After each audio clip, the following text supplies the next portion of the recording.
que el pueblo de Israel había caído en esclavitud, en miseria y pobreza, porque eran ignorantes. Por supuesto que su ignorancia se coronaba con respecto al conocimiento de Dios, pero no menos con respecto al conocimiento de cualquier otra cosa. Salomón lo dijo de una forma más poética. Él dijo que la sabiduría se personificaba como una mujer elegante, que se paraba en las esquinas, en las plazas, y les gritaba a todos los que pasaban por ahí: compradme, buscadme de la misma forma que buscan el oro y la plata. Pero lo gritaba sin que nadie le escuchara. Mucho tiempo ha pasado desde que estos escribieron tan grande verdad. Pero países como el nuestro, tercermundistas, siguen replicando la ignorancia. Y seguimos cosechando la miseria y la pobreza. Causa, en primer lugar, es la falta de educación, la falta de conocimiento. Nunca vaya a pensar que eso es consecuencia de que vivimos en América, o mejor, en el centro y en el sur de América. Porque si uno de estos días ustedes tienen tiempo y quieren curiosear, les animo a que revisen el nivel de educación en Uruguay.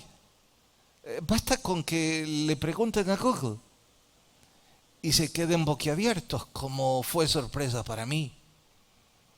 Y compartimos las raíces latinas y la tierra de América, pero no la ignorancia. Me he preguntado si los países de Asia y de África, que rayan en la miseria y la desgracia, también falta de conocimiento. Si tuvieran la oportunidad de educarse, ¿lo harían? Porque nosotros la tenemos, al menos en El Salvador. Los que no leen es porque no les da la gana. Porque ya ni siquiera, con la tecnología de punta, ya ni siquiera es punto de honor ir a una universidad o tener un maestro. Porque si de la misma forma que algunos gastan tiempo en redes sociales y en Netflix o cualesquiera otras plataformas, si ese tiempo lo gastaran leyendo,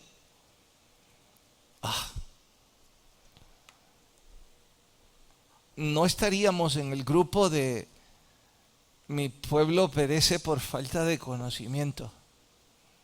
Algo habría cambiado, ¿no?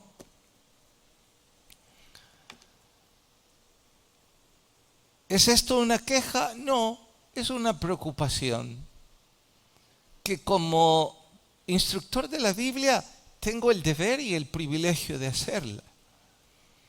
Es que piensen con estos números. Nosotros somos un poquito más, poquito menos de, supongo, 1,200 adultos hoy por hoy, congregándonos semana a semana. Y si alguien dice: pastor, ¿de dónde saca el número? Bueno, el día domingo, que tenemos 3 cultos, hay 600 sillas colocadas en el santuario. El primer culto se llena casi todas y a veces tenemos que traer un poco más de la cueva. El tercer culto no se llena como el primero, pero bastante ocupado. Y el de en medio, bueno, ese un poco menos. Así es que, tratando de sacar una media, quitamos los máximos y los mínimos y les regalamos 100 a cada culto segundo y tercero y se los quitamos al primero. Quedan 400 personas por cada culto, eso es 1200 personas. Ahora, déjenme o permítanme o disculpen mis cálculos. Si yo quiero hacer un muestreo de los lectores de esta comunidad, yo creo que no hago mal en decir que el club de lectura es un buen parámetro, es un buen índice. Y el club de lectura nunca ha superado las 100 personas leyendo un libro afín. Y quisiera creer que en la Biblia son los 1200. Pero dije que si tomo eso como muestra de este universo, solo 100 de ustedes son lectores. Eso significa que ni siquiera el 10% de esta comunidad es asidua a leer. Sí, pastor, pero eso solo en el libro afín. Quiera Dios que usted tenga razón. Pero si no la tiene, no se sorprenda tampoco, o no se sorprenda mucho por la cosecha en su vida. No se ofenda cuando el profeta Oseas dice que su pueblo es ignorante y que son esclavos de lo que usted quiera por falta de conocimiento. Y tampoco se enfade con el poeta Salomón, porque no entiende cuando él dice: buscadme como buscáis la plata y el oro.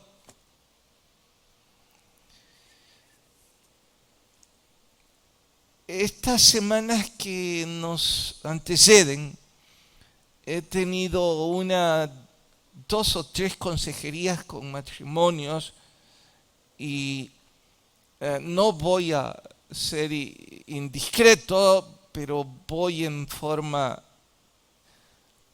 genérica a decir la tristeza, mi tristeza.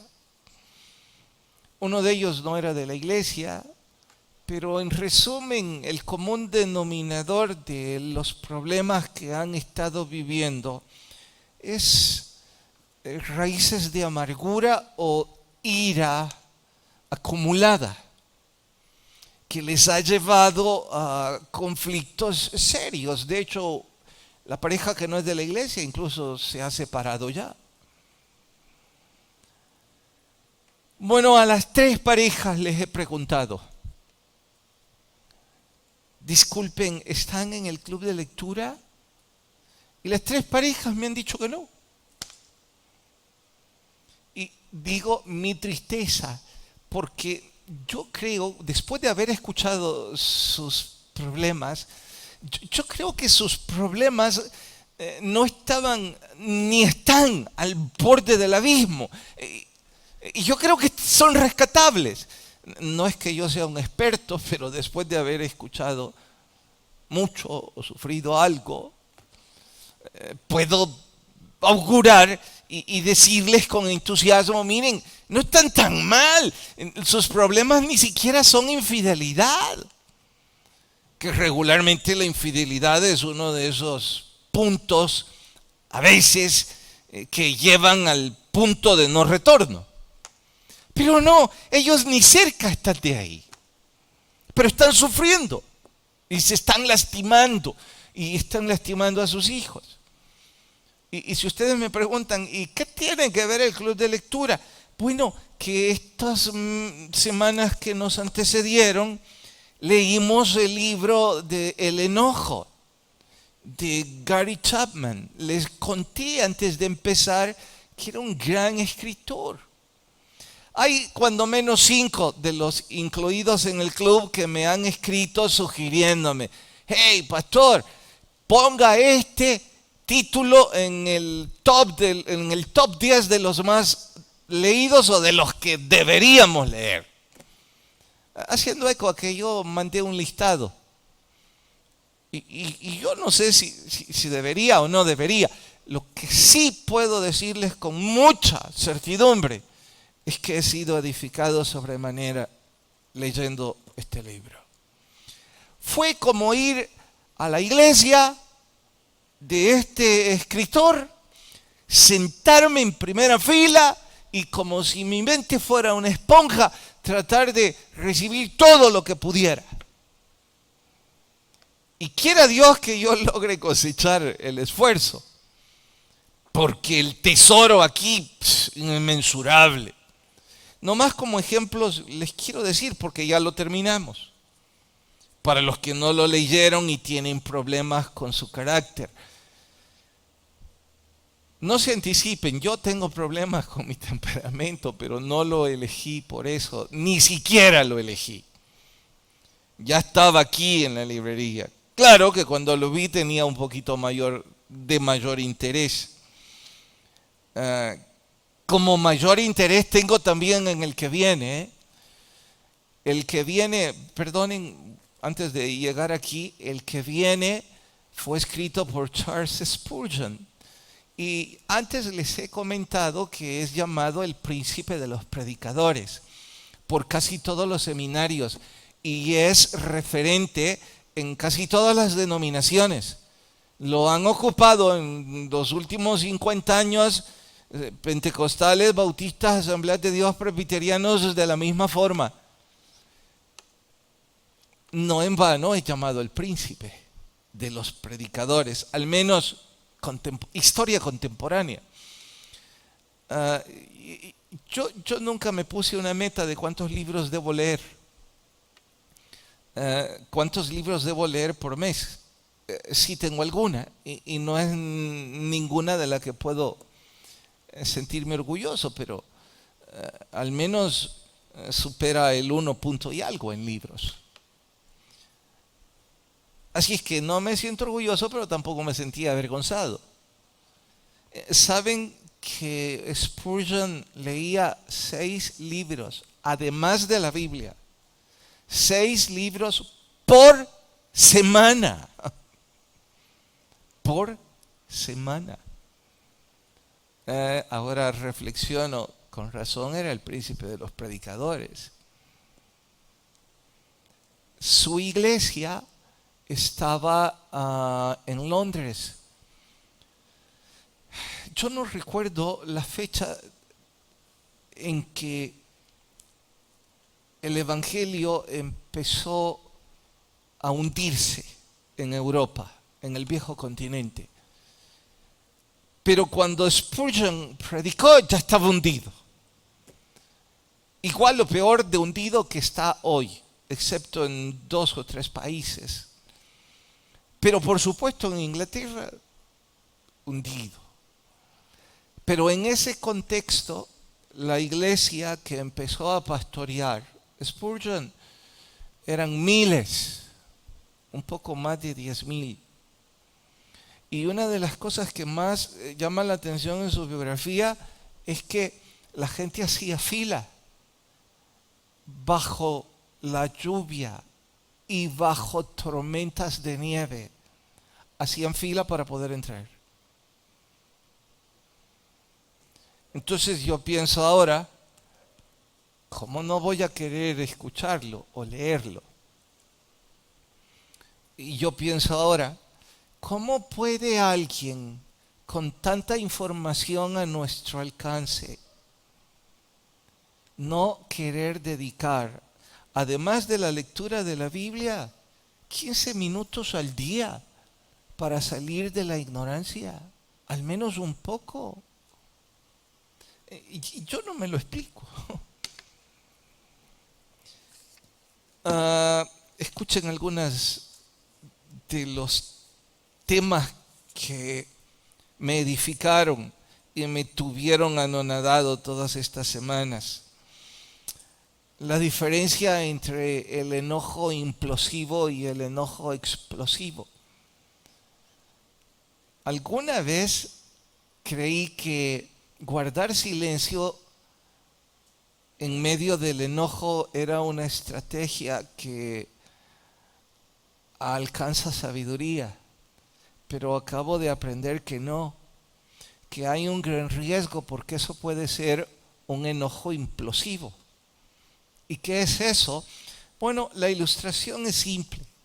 Es exactamente como cuando hay una olla con agua sometida a fuego y el agua está hirviendo y usted intenta ponerle una tapa.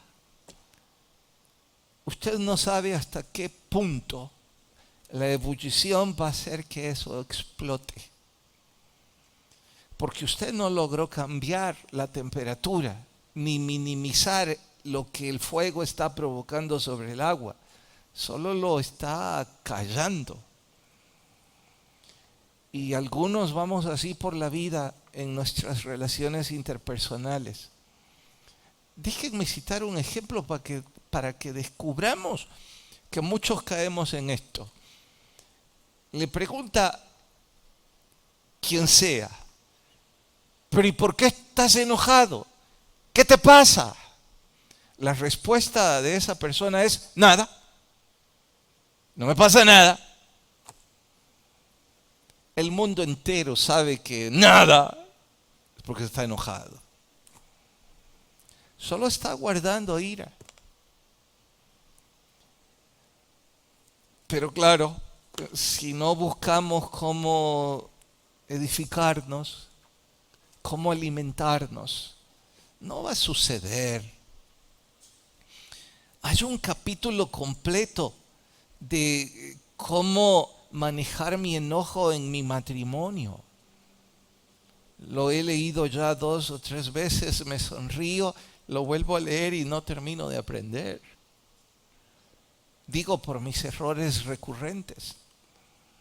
Hay otro capítulo de cómo ayudarle a nuestros hijos a manejar el enojo. Y nos muestra que decirle a nuestros hijos, vete a tu cuarto y cerrá la boca, es el peor horror que podemos cometer como papás. Y hay otro capítulo más que enseña cómo manejar mi enojo contra Dios. Dirán algunos, eso nunca me ha pasado. Bueno, quiera Dios que usted tenga razón, pero según lo que leí aquí lo dudo. Todo lo que estoy diciendo de este libro es nada más mi muy pueril, muy corto intento de animarles y de decirles, gracias por estar aquí. Yo no estoy seguro que los empujó a venir. Me encantaría que la mayor parte de ustedes están aquí porque sienten pasión por estudiar la Biblia y que aunque yo no soy un buen instructor, bueno, un poco de ayuda significa. Eso me encantaría. Pero si hay otros que tienen cualesquiera otras razones, bueno, ahora oro y les animo que mi esfuerzo de decirles esto caiga en buena tierra y que ustedes salgan esta noche con el desafío de no ser parte de un grupo de gente que se corona de ignorancia, que sean parte de un grupo selecto que renuncian a la falta de conocimiento y que reclaman a su propia naturaleza, ese predicador tiene razón. 15 minutos al día después de haber leído la Biblia no está en el otro mundo. Yo puedo hacerlo. Debería hacerlo. Y quiera Dios que estén creciendo en estudiar la palabra Y por supuesto que yo no les estoy recomendando libros que no sean afines a la Biblia. Sirven en buena hora. Algunos de ellos muy educativos o muy apasionantes, pero no alimentan mi alma. Yo confieso que hay 2 o 3 libros allí cerca de mi escritorio que siempre está la curiosidad si los voy a leer.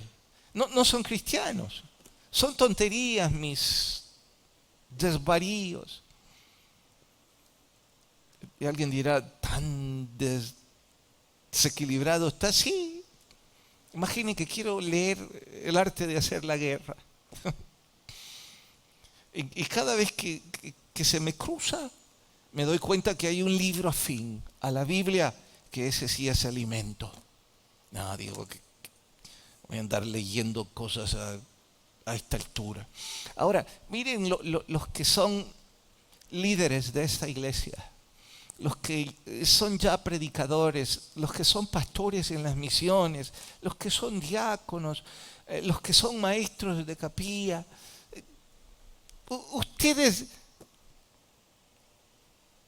son terriblemente culpables si no dan un paso más hacia autocapacitarse. Les ha coronado la pereza. Den un pasito. De hecho, ¿y qué van a enseñar? ¿Cómo van a instruir?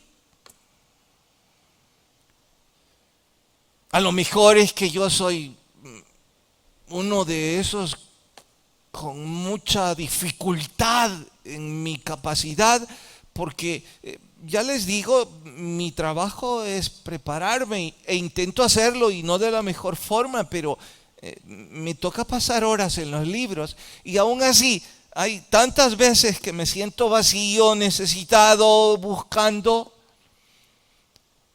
quizás por mi falta de calificación y quizás ustedes que nunca leen y creen no necesitarlo es porque tienen mayor capacidad, bien por ustedes. Pero si no es así, yo les pregunto, ¿y entonces qué enseñan? Quiera Dios que se despierte en ustedes pasión por ello. La Biblia, por supuesto, con supremacía. Pero luego, el tiempo extra, ¿por qué no un libro que les alimente, que les divierta, que los anime o que les ayude a mejorar áreas de sus vidas que siempre han querido mejorar? Bien, quiera Dios que esta exhortación caiga en tierra fértil. Ahora vayamos a Mateo. Recordarán, si empezaron a estudiar conmigo el Evangelio de Mateo, que lo que hizo en los primeros capítulos fue como presentar las credenciales del Señor Jesús. Su genealogía, su llamamiento, la confirmación en su bautismo por el Espíritu Santo, fueron sus credenciales. Luego presenta la filosofía de su Evangelio, las bienaventuranzas y otras columnas más sobre las cuales se funda su Evangelio. Después vimos varios de sus milagros y en las últimas semanas hemos estado estudiando la capacitación, el entrenamiento que les dio a los 12 antes de enviarlos. Notan que ha seguido una metodología, que hay algo muy sistemático. Y no debería sorprendernos porque ya antes estudiamos en la biografía de Mateo que su calificación académica no era algo que deberíamos desestimar. De hecho, aquí, y yo me atrevo a decir algo. Si me tocara pronto volver a estudiar el Evangelio de Mateo, me atrevería a hacer otra división. Y diría que además de los capítulos numéricos que ya están, agregaría otros capítulos temáticos y pondría en Números Romanos capítulo 1, credenciales del Señor Jesús. Capítulo 2, filosofía. Capítulo 3, milagros. Capítulo 4, entrenamiento a los discípulos. Me preguntará alguno de ustedes, pero ¿y para qué se hace eso? Bueno, cuando uno tiene un bosquejo previo, asimilar el contenido del libro se hace mucho más fácil. Sin dejar de mencionar que después de haberlo leído, si uno lo quiere tomar como un manual, es mucho más fácil regresar y ver esas temáticas. De hecho, tendría que ir hoy al capítulo 5 en Números Romanos.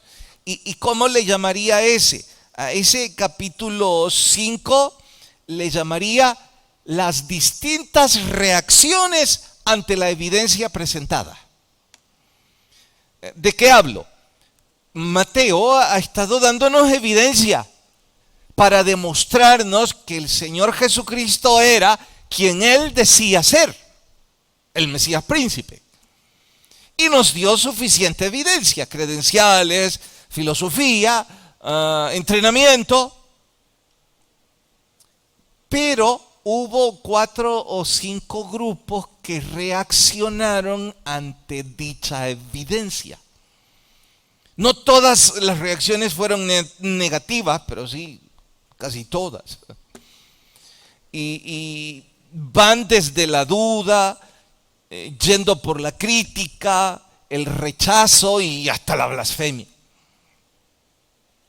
Hoy vamos a estudiar la primera de esas reacciones. Y desde luego es la duda. Ahora, llama la atención, ¿sabían que casi todos, si no todos, los gigantes de la fe en la historia bíblica tuvieron momentos en que su fe se tambaleó, en que dudaron, en que su fe estaba tan débil que parecían sucumbir? Bueno, siento un poco de alivio al encontrar que Juan el Bautista, de quien nuestro Señor escribió que no se levantó otro mortal como él. Siento un poco de alivio que también tuvo dudas. Ustedes dirán, ¿qué? ¿Juan el Bautista? Lo verán ahora. Y mi alivio no es porque yo me alegre con el mal ajeno. Mi alivio es porque con vergüenza les debo decir que alguna vez en mi vida me he sentido acorralado, frustrado y que mi fe tambalea y que la duda me carcome al punto de decirme, ¿debería yo estar ocupando un púlpito? Es que ¿fui yo llamado a hacer eso? Bien, si no todos, la mayor parte de los gigantes de la fe sintieron dudas, y hago eco que la semana anterior leímos Mateo 10 y ahí dice nuestro Señor que el estudiante no va a superar al maestro. Así es que eso significa de que el estudiante tiene que pasar por todo lo que el maestro pasa. Era la forma en que el Señor Jesús estaba diciéndole a sus discípulos que iban a pasar cosas en sus vidas. Ahora, si nosotros somos discípulos de los discípulos, tampoco los vamos a superar. Y si ellos sufrieron dudas, y si los gigantes de la fe sufrieron dudas, ya no necesito ser inteligente para saber que ustedes y yo algún momento en nuestras vidas vamos a sentir que nuestra fe tambalea. Si usted ya pasó esa etapa, si usted la está sufriendo, pronto la va a sufrir. Estoy seguro que esta parte del Evangelio va a ser enriquecedora. Mateo capítulo 11, nuestro estudio de hoy, cuando la duda nos embiste. Capítulo 11, Evangelio de Mateo. ¿Listas sus Biblias? Dice: cuando Jesús terminó de dar instrucciones a sus 12 discípulos, se fue de ahí a hacer dos cosas. ¿Cuáles? Enseñar y predicar. Pero ¿y que no era la misma cosa? Ya les explico.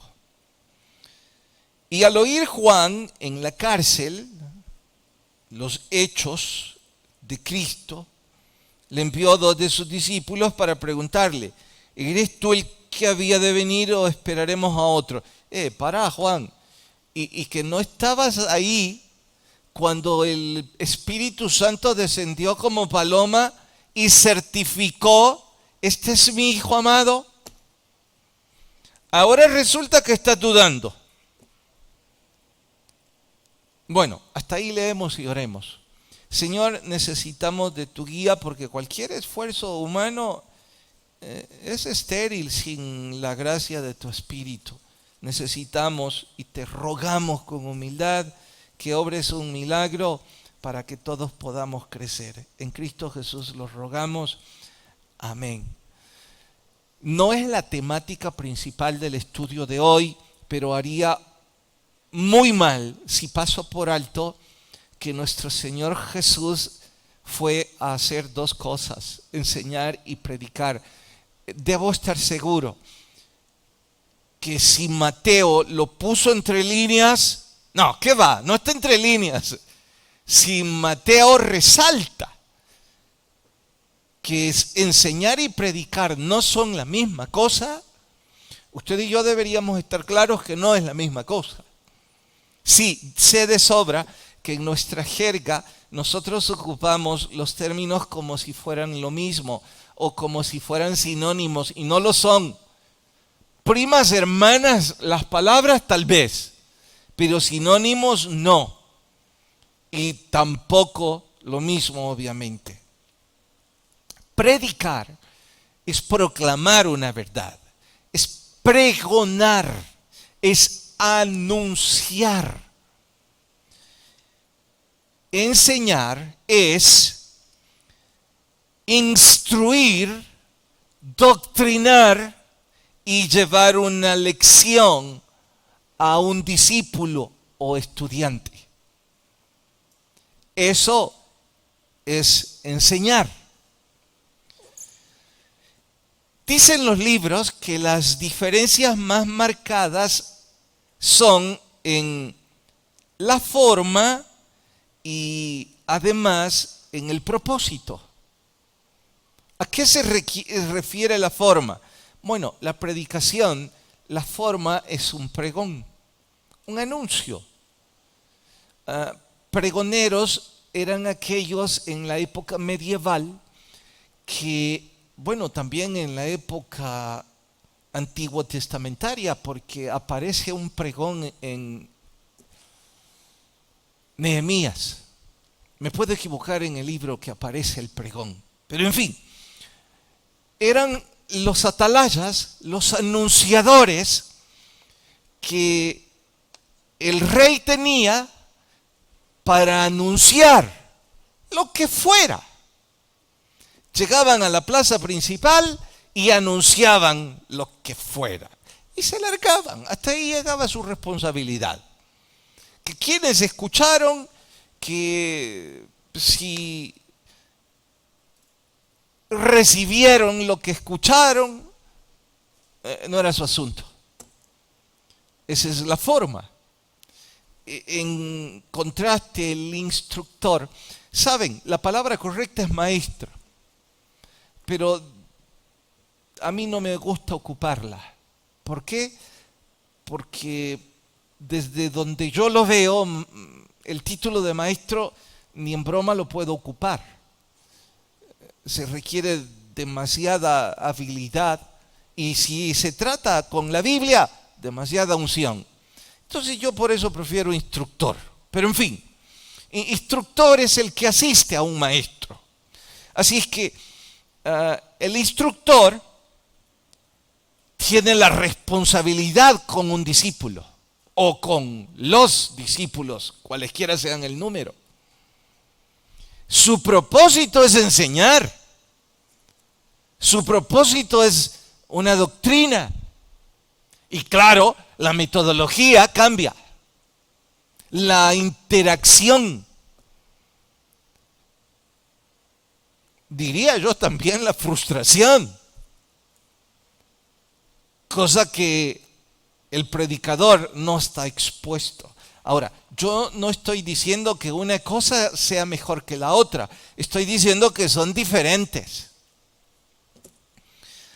Algunos de los cercanos a mí, para ilustrarlo, y disculpen que lo ilustre conmigo, algunos cercanos a mí dicen que yo soy instructor. Yo estoy en total acuerdo con ellos, porque creo que el calzado de un predicador tampoco me queda. Es que los predicadores tienen carisma. Cambian su tono de voz a su antojo, la modulan con pasión, tienen presencia escénica, van de un lado a otro. Y ya quisiera yo tener algunas de esas virtudes. Apenas si me muevo del púlpito cuando me muevo.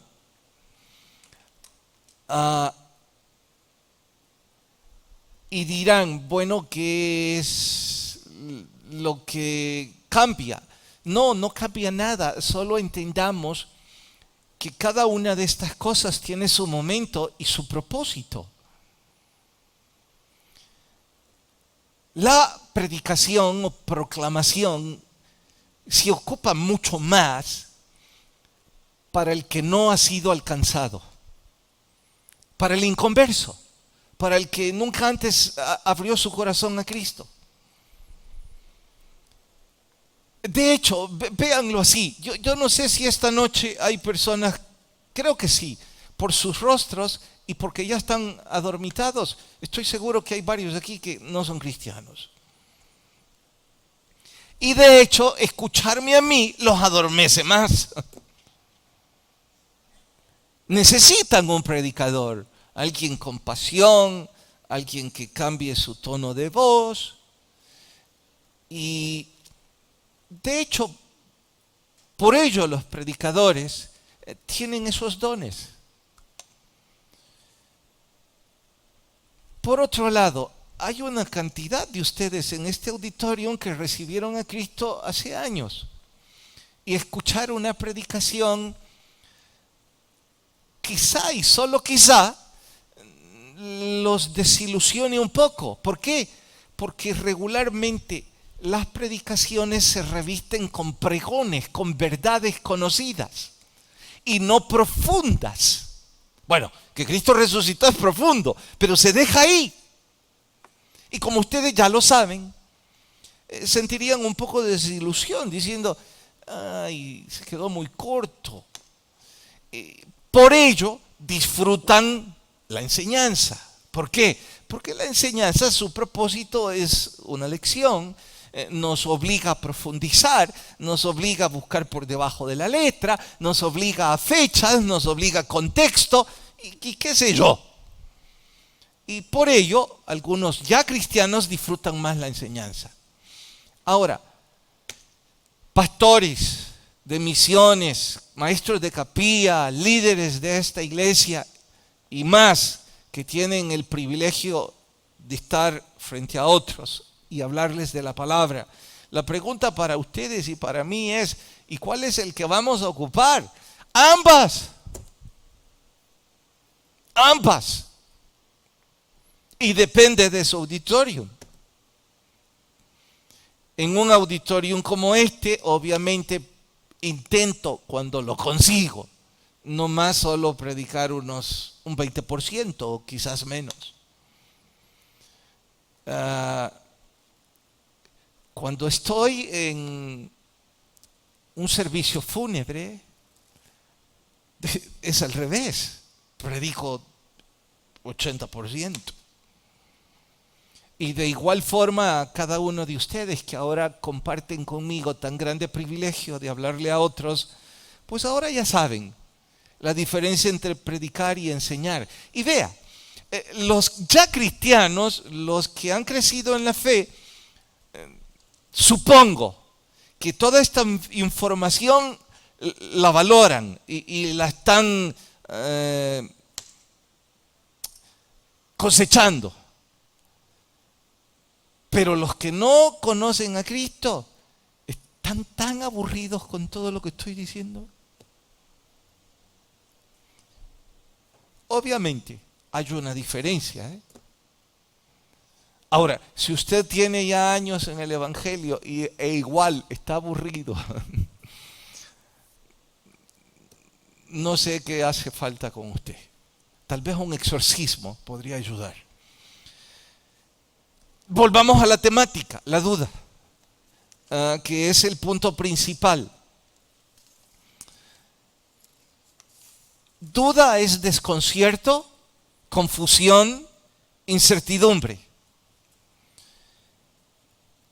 ¿Que acaso Juan dudaba de que Jesús era el Mesías príncipe? ¿Dudaba de Dios? ¿Dudaba de la palabra? No, hay que recalcar. Juan estaba dudando de su propia interpretación. Estaba dudando de su debilidad. Estaba desconcertado porque Juan era un hijo del desierto. Esa es una forma de decir a aquella persona que nació en el desierto, lo diré de otra manera, un hijo del campo, un campesino, ama la naturaleza, ama los cielos estrellados, ama el arrullo de los ríos. Todas esas cosas son extrañas para un citadino, pero para un campesino es su vida. Bueno, Juan era un hijo del desierto. Su techo eran los cielos. Imagine, ahora estaba, y quién sabe desde cuánto tiempo atrás, sufriendo, estaba confinado en una sucia mazmorra, probablemente sin alimento suficiente. No, seguramente.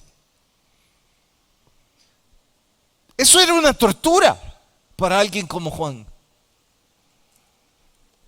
Y semanas atrás o meses atrás, me pongo en el calzado de Juan,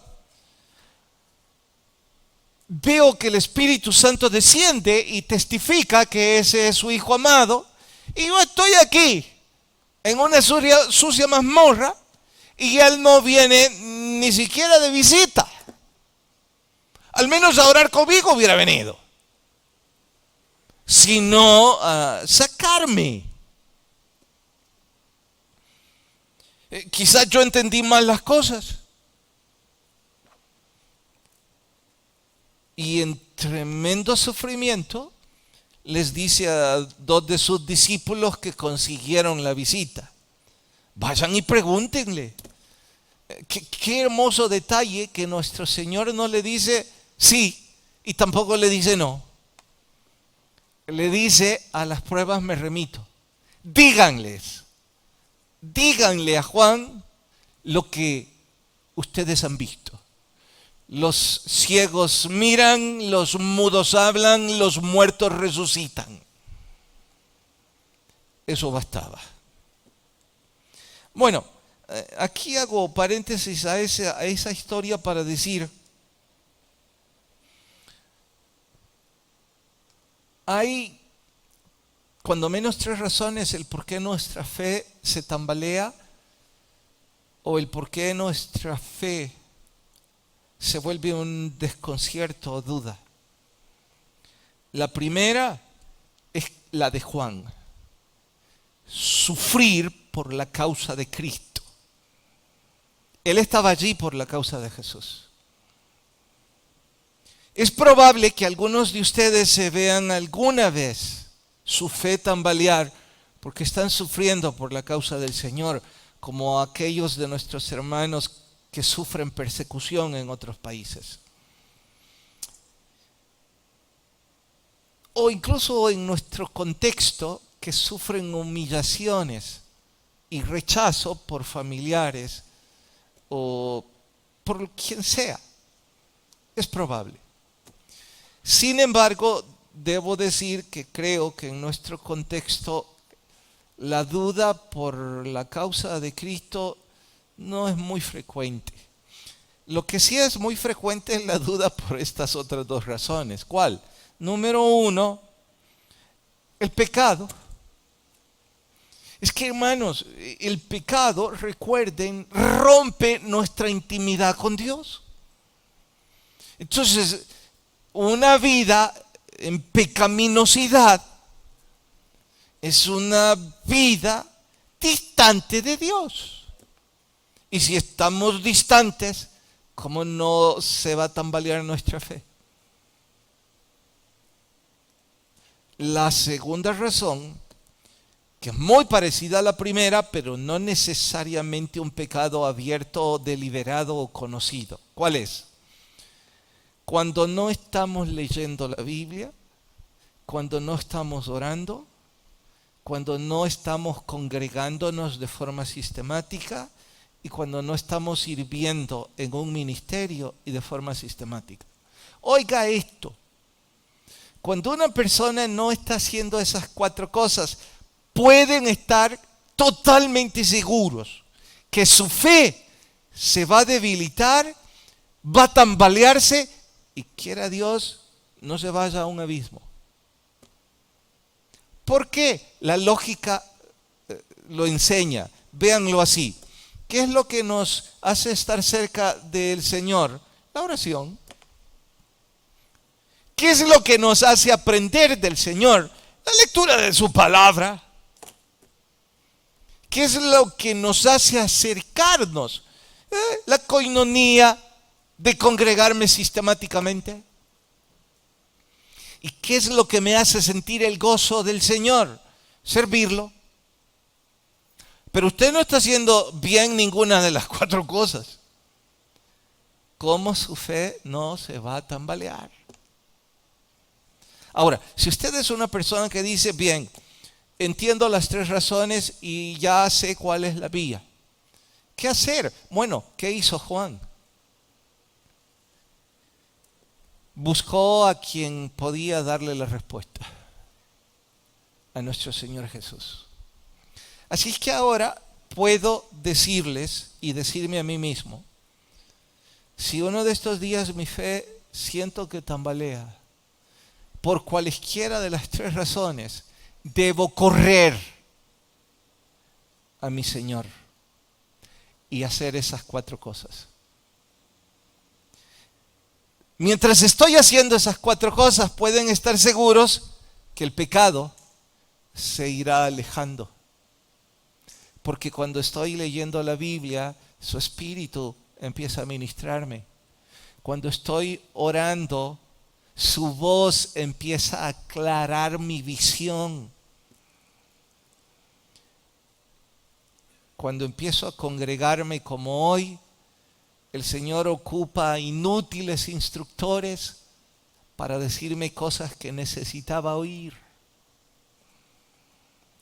La coinonía entre los hermanos es como una fogata en donde el fuego se mantiene avivado, pero si uno de esos tizones está fuera, se va a apagar. Y servir al Señor me va a hacer recordar Malaquías cuando dice, entonces discerniréis la diferencia entre el que sirve a Dios y el que no le sirve. Entonces sabrán, dice Malaquías, que los que me sirven son especial tesoro para mí. Eso lo dice la Biblia. Malaquías 3, 10, 11, 12, por ahí. Eso significa que al yo correr y hacer eso, pues mi fe empezará a fortalecerse. Y cualquiera cosa haya pasado para hacerme tambalear y hacerme sentir infeliz, empezará a desaparecer para devolverme el gozo de mi salvación. ¿Recuerdan que el rey David dijo eso? Devuélveme el gozo de mi salvación. Y se lo devolvió. Quiera Dios que a usted y a mí también. Vamos a orar.